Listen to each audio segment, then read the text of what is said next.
Washington a accusé Moscou de vouloir intensifier ses bombardements en Ukraine. Bonjour et bienvenue sur la chaîne S Magazine TV. Pour ceux qui ne sont pas encore abonnés, cliquez sur le bouton et activez la clochette pour ne rien manquer de notre prochaine vidéo. La France a de son côté appelé à ne rien céder à Moscou, même si sa ministre des Affaires étrangères Catherine Colonna a dans le même temps discuté avec son homologue russe Sergueï Lavrov d'une inspection par l'Agence internationale de l'énergie atomique du site de la centrale nucléaire ukrainienne de Zaporijia, la plus grande d'Europe, sur lequel ont eu lieu des frappes dont s'accusent la Russie et l'Ukraine.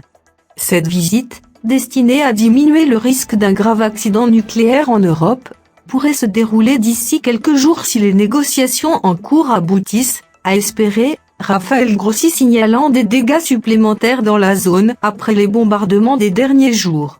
L'ambassade des États-Unis à Kiev a diffusé dans la matinée un message alarmiste avertissant que la Russie pourrait davantage encore bombarder ces prochains jours. L'Ukraine est recommandée aux citoyens américains à quitter dès maintenant le pays.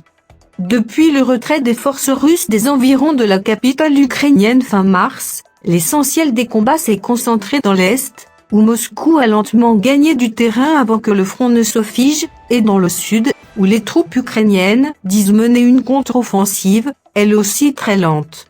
La Russie continue cependant de régulièrement viser les villes ukrainiennes à l'aide de missiles de longue portée, même si Kiev et ses environs sont rarement touchés.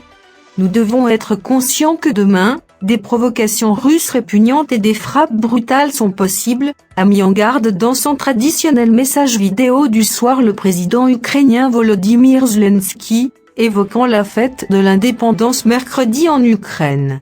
Et nous répondrons bien sûr à toute manifestation du terrorisme russe, a-t-il ajouté, après s'être entretenu dans la journée avec son homologue polonais Andrzej Duda, dont le pays l'appuie de manière inconditionnelle.